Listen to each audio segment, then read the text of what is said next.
لومړی ملي حاکمیت د افغانستان ورکه په دې 200 کالو کې ثبات و.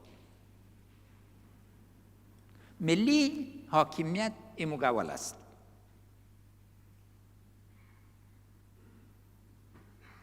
دوم جمهوریت ده، اسلامی جمهوریت.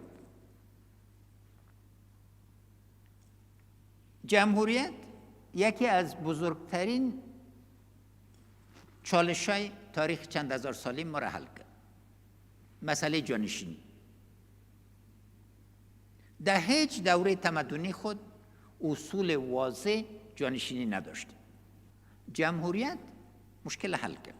کرزی صاحب لوی افتخار به تاریخ که داده چه ملی اقتدار ماته د ملت په ارادې په اساس باندې انتقال کړ او دا اما ټینګه اراده ده چې ملي اقتدار د افغانستان د ولس د رایو په اساس باندې خپل منتخب جانشین ته انتقال کړ.